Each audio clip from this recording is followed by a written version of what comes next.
the Turbo Pass USA podcast, bringing you conversations with industry leaders and influencers.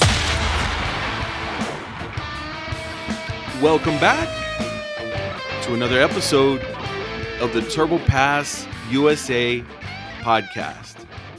We have with us here today another fun, exciting conversation. Today's guest is Mr. David Villa, and David is the founder and CEO of the IPD Agency. Got that right, David? Yes, sir. IPD Agency. The IPD Agency is a marketing agency that helps auto dealerships to grow their business. Now, we're going to have a cool, fun conversation with David. He's going to tell us a little bit about what he's doing right now. He's going to tell us a little bit about where he's been, because he's not a newcomer. He's not a newcomer to the game, and he's not new to the industry either. He's been around for a while, and he knows his stuff. And so we love having people like him on the podcast so that we can kind of, learn and talk to people like himself that have been around and actually have some real experience in the game. So let's get into that. David, thank you so much for joining us today on the Turbo Pass USA podcast. Marco, I appreciate it, man. It's truly my honor, man. And love it. Love what you do. Thank you. Appreciate it. So one of the things that we were talking about was that you've been a podcaster. You've been a long time podcaster. You've been around for a while, like I was mentioning. But what I always like to do on these, David, is I like to start off with like a 30-second elevator pitch. Give me, if you and I were going up in a big, long building in the elevator, and I said, "Hey, how you doing, brother? What do you do, man?" Give us that little 30-second intro about what you guys are doing right now and what you're all about. Absolutely. 30-second elevator pitch. We help dealers bring customers in their showroom and sell cars. Love this industry. Been doing it for 28 years. And it's there's never a dull moment in this industry. But so we help dealers achieve their goals and their dreams and sell cars. And we do it in some pretty creative ways. I love that, man. I love that. So you said 28 years. So what was the actual year that you got started with all this, David? Got started in 1994, and started as a kind of a boutique agency working right out of my house, and calling on local dealers in Florida. And we did that in 2004. We started IPD officially and went national and started working with dealerships across the nation, and just kind of grown since then. And now we work with probably 400 dealerships from coast to coast and in Canada. Just loving it. But yeah, we've been doing it for 28 years, and it's been a fun ride. Yeah. And you guys are based out of where? Based out of Tampa, Florida. Okay. Got you. So let's do this, David. Take me back to the glorious 90s, right? Yeah. Man, I'm really loving like I've got teenagers, and they're like obsessed with the 90s, man. I'm just loving every minute of them reliving, the 90s, because there was some cool stuff going on. We had some great music. The world was a little bit more normal back then, in certain ways. In other ways, it was a little bit more hectic. But the 90s was a glorious time. Take me back to that time period. How did you get involved in the auto industry? Did you have like family members that were doing it? Like, how did you decide that was something that you were going to do all the way back then when you first got started? Yeah. So my dad was in I never been in the retail side of the business. And although, if I can go back in that time frame, that might be something I would do, because I love the industry, been around it. But early in that industry, my father was, he's started and exited 4 automotive companies, most recently an automotive tech company that he sold a few years ago. So he started in the late 80s. In the business. And so I started working with him in 92, 93, and then started an agency in 94. So kind of been around the business, was introduced through him, calling on local dealerships, and just really met some cool people back then, some guys that are still in the business today. A lot of them were, possibly owners now, or maybe owners' kids as GMs back then. And, got into the business back in the 90s, and it was great. I think, it's funny thing about the industry, even though we're in a digital world, in a lot of ways, the industry hasn't changed. And, in ways that I don't think it should change, right? This is an industry where what I've always been fascinated about in the car business is that, people really don't necessarily need a new car. Someone told me a long time ago, unless their car explodes, you really don't need a car. You kind of always want one. And so it's an industry where, there's that leather smell, that new car smell, that new model, that new vehicle is always enticing. And, it's just a fascinating industry. But yeah, I started back in the 90s, man. It was definitely an interesting time frame. That is killer. All right, now let's fast forward a little bit to the early 2000s. So you said 2004 was the point where IPD Agency was kind of officially born, right? Mm-hmm. Yes. Talk to me a little bit about that. What drove you or led you to decide that in that year? Because even 2004 was that was a good while ago now. And again, this was kind of this coming of age period where the tech was starting to build up. A lot of that stuff was starting to get more normalized, and we were starting to do more things on the internet. So was that kind of part of it? And tell us a little bit just kind of about how IPD was born. Yeah, it was, one of the things that I learned early on in the car business, and this is not a slight to dealers. They do, even today, with the best internet and BDCs and internet departments, e-commerce departments that are out there, there's still not a shortage of leads. So there's really not ever been, I think, a shortage of customers. There's been they do well when they're in their process, right? Whether that's back in the day, they were in their showroom, or now they're kind of in that tight funnel part where they're maybe right in their BDC and they're getting ready to come in.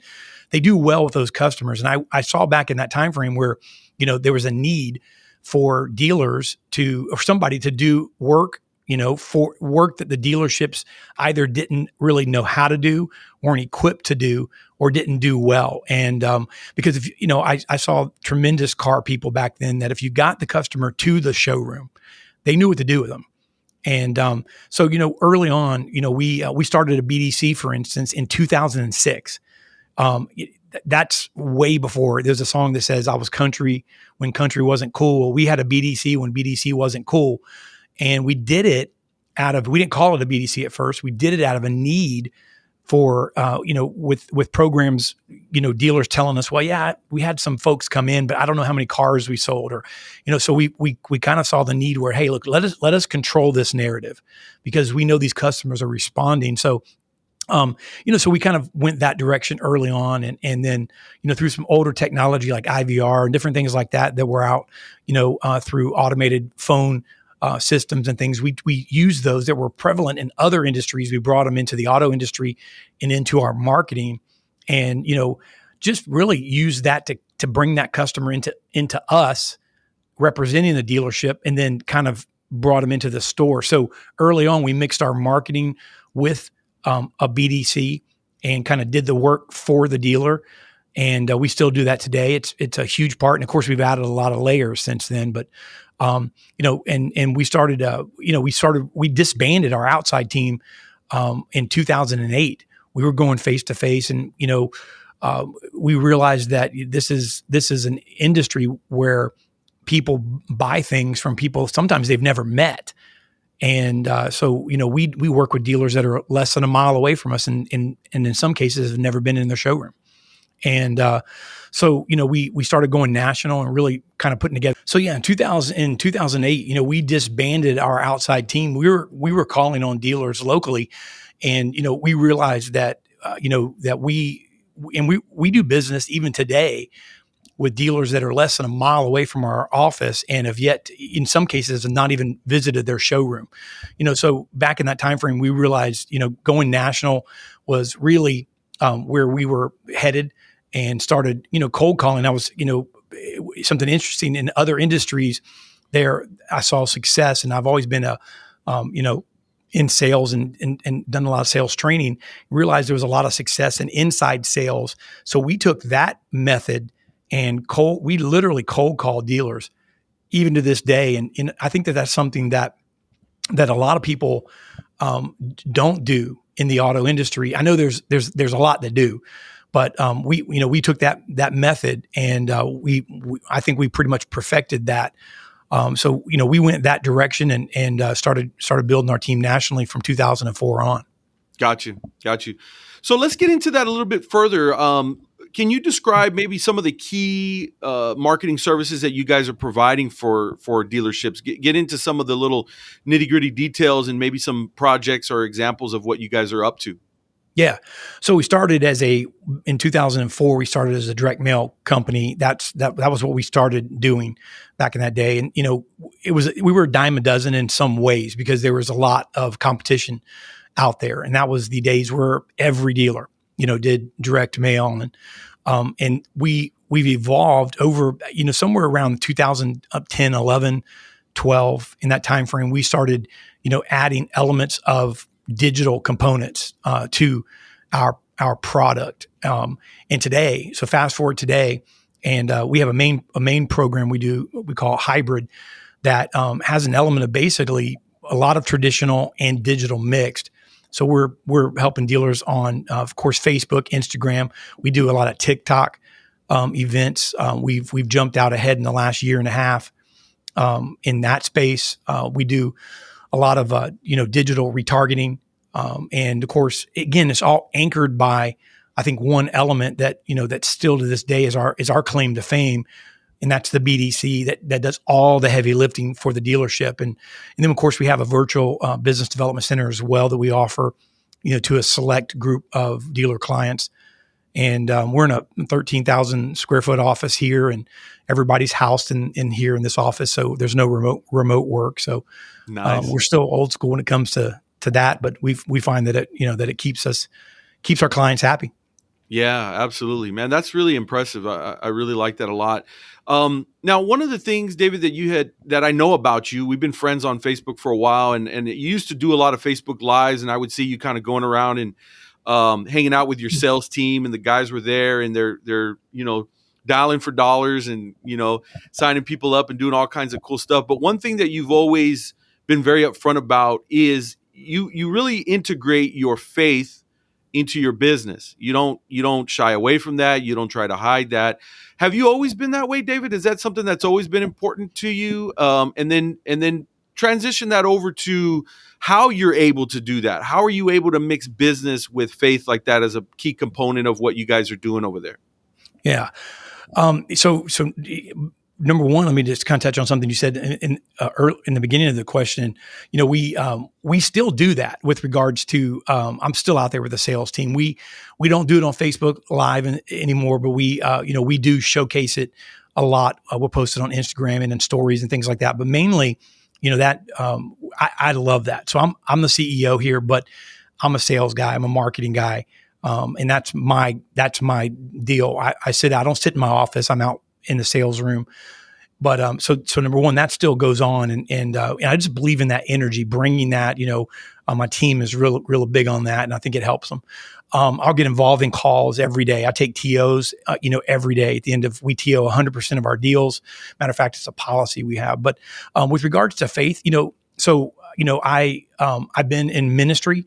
More traditional ministry for years. So I've always had that element in my life. I did not always, and everyone that worked for me knew that. I did not always integrate it the same way we do in the more recent years, where we've kind of shifted, and now we do a lot of other things out of this office that are faith-based, that are helping other businesses, Christian business owners and businesses and people just kind of find their way. And it's just something that's developed. And so I haven't always done it that way, but that's kind of the direction that we've headed over the last few years. And it's a huge part of what we do. And it's really brought in some very cool people to our organization as well, and opened up some doors where people have come in for that culture specifically, not for the money, although the money follows. Sure. And so it's it's a huge part of who we are and what we do. That's awesome, man. I really like that and really admire that about you for just not being ashamed to show what you're about, and I think that's another component of running a business is kind of, hey, what is it that makes us unique, right? What is it that we do differently? And I think in many ways that's part of what you and your business are about, so being able to just kind of do that in a bold kind of a way, that's just become part of your, almost like your USP in a sense, right? Your unique selling proposition. So more power to you on that. Now, Thanks, man. this may tie into this, David. It may not, but a lot of times business owners and businesses go through tough times, right? I think a lot of people don't fully understand or comprehend the challenges of running a small business, right? Having to make payroll and having to pay for the big lease and, and all these different kind of things. And a lot of times when things don't go right, that's where we do a lot of times tend to find ourselves asking for help, from a higher power. And so perhaps that's part of your journey, perhaps it's not. But can you talk to me just a little bit about handling failures or setbacks? I think every successful business owner that I've ever met has definitely had their fair share of it.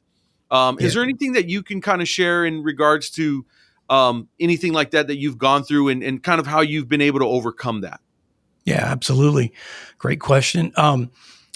So 100% tied to my faith, and that's a huge part of it. I'll say this about, I'm 100% in agreement that, I've sat under and went to see and I'm friends with a lot of people that we all know, some big names and some folks that we all know. And I've heard of a lot of people talk about their success. And the one thing that escapes a lot of times the workshops or the boot camps or the things that we attend are how I got there. It's like, hey, follow me, and buy this and what have you, and, get my book and that's all well and good, but the reality is if you can think of 3, 5, how many ever successful people that there's one thing that every one of them had in common with you and I, and that's they wanted to quit multiple times. There's no doubt about it. And the second thing I think they had in common, if they're still around and if they have any measure of success, they didn't.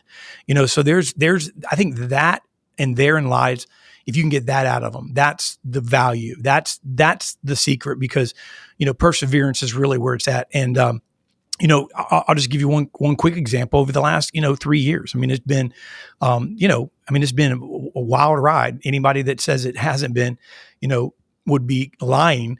And it's just been up and down. And on one side, there's on the auto side, on the retail side, there's been during the COVID timeframes and the inventory shortages and things like that, there's been record years, there's been record profits, there's been famine. Well, then sometimes on the vendor side, it was not really matched up with those things. So for instance, when the dealerships were selling everything they can get their hands on and making all the money, sometimes the vendors were left, wondering, hey, what's going on with us? Because they didn't really need the vendors the same way. And so, it was kind of an up and down at different times. And I'll tell you, something that I really think my faith came in, and I'll use the word blueprint. I, to be honest with you, no one had experienced that. You couldn't really sit under anyone that said, hey, I've been through this before and this is what I've done, and I'll tell you, God has. So using that as an example, I went to prayer, man, and went to say, hey, what do we do here? What's the blueprint? Because I don't have it. And, there were times where, some really strategic, ideas and things came out of, some leadership and things like that. And I really, so we developed kind of a blueprint. And that's probably where this whole, the most recent launch of faith-based, leadership and selling and building has come out of, really. Sure. I was in Starbucks drive-through. I'll tell you this, this is a pretty interesting story. About a year and a half ago, it was, everything was starting to kind of clear out of COVID, but Starbucks was still kind of, hit or miss. I'm sure, I don't know if you drink Starbucks. I like it every day. And I was in a line with my wife, and it was on a Saturday, and there were 20 cars in line. So there was no shortage of a demand for coffee. Like everybody in that line wanted coffee. And I get up to the ordering box, and there's a list of their store hours. And it was like a Monday through Sunday type deal. Only 2 days, Marco, had hours of operation. It said 2 p.m. to 10 p.m. So that means they weren't even going to open in the morning. And then the rest of the days had TBD. And I looked at my wife and I said, they got all the money in the world and they can't solve this problem. They don't know what to do right now because it's a personnel problem and what have you. And that's where I knew that there's a blueprint out there that had to come from somebody else. And that's, so I think that, faith played a big part in that and really getting some wisdom that I didn't have. That's a great story, David. Yeah, you bring up some really cool points, and sometimes, I mean, our minds are they have finite limitations, right? And so, what's wrong with reaching for a higher power for inspiration, guidance, what may be. So I think that was a really smart and strategic move on your part to in a way you're kind of surrendering, right? You're saying I don't have all the answers, and sometimes I do need to be able to get help, and that shows humility and which is a really great quality for a leader. So I really admire you for that, David. Can you talk a little bit about, we're getting close to winding down. Talk to me about how you balance your busy work and your business world that you're in and your personal life. Obviously running a business can be very demanding, right? Mm-hmm. How do you strike a balance between your professional world and your personal life? And then, what do you typically do in your downtime? Yeah. I didn't always get that right. So, I three children, they're all in their from 23 almost to almost 29 or to 29. So they're that 20-ish range, all married now. But, when the two older kids were younger, I missed games and I did, I was building the business and I didn't handle it right. I was a workaholic and, I would work until 10 o'clock at night. And so I didn't do it right. It almost cost me my marriage. It cost a lot of problems. And, I had early on, 2013 or so, I had really a kind of a come to Jesus, so to speak. My wife and I, it almost cost my marriage and I had to really evaluate some things. And so I got it right. Today, I'm totally different. So from that time frame on, I started really, valuing the time outside of work and realize that, there's a scripture that says what profits a man to gain the world, to lose his soul, right? To lose what really matters, I guess is the key there. And so it's at 6 o'clock. I mean, I'm pretty much done. And I'm in the auto business. So my clients can reach me if there's things I need to do. Obviously I'm available, but I stop work. My team stops, we got really militant about it. Say, hey, go home, spend time with your family.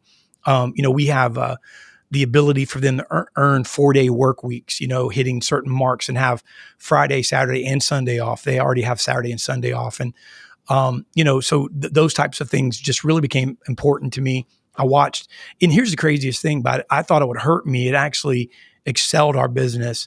And, we did far better in the last 10 years than we were doing then. And on my downtime, my wife and I spend a lot of time together. So I'm really big on that. I spend a lot of time with family. Weekends I'm at church and I do have a lot of downtime as well. I'm really, I value rest, because, I would burn the candle at both ends and, there was the energy to do that. But, I don't do that like I used to. And so there's a lot of things that I value, and rest is one of those things as well. And one other thing I'll tell you that I do, because I don't know if we'll be able to get it in, something I've developed over the last 8 years is a morning routine, just really just dedicated to a morning routine, starting my day off, right. Because everything else, the rest of the day is going to be built upon that. So, sure. I'm really big on that as well. No, I love that. That is great, man. And I really appreciate everything you shared and just, being so transparent and honest. What does the future look like for David Villa and your IPD agency? What do you guys got any cool stuff that y'all are working on or what are your goals or aspirations for the future? Yeah, absolutely. Well, we have something real exciting. It's happening as we speak. We launched we're a hub company. We launched a spoke company, IPD did, called DealerTech Global, and it is launching officially this month.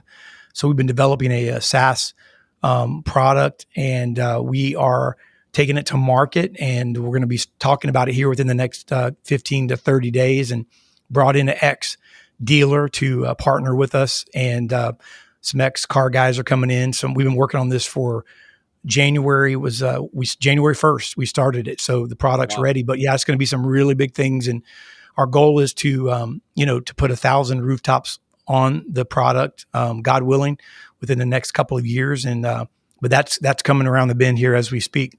Yeah. Are you able to give a little hint of what that platform is going to accomplish, or maybe just a little teaser on something like that? Yeah, I mean it's an extreme follow-up tool that is tied to social media. It's tied to inventory. It's there's a lot of cool things that it does. It's designed to help dealers. We have, like I said, we had a dealer that's a partner in it to help develop it from that side. Of course, us from the vendor side, and then we have a software programmer that's a partner in it as well. That's going to be our CTO.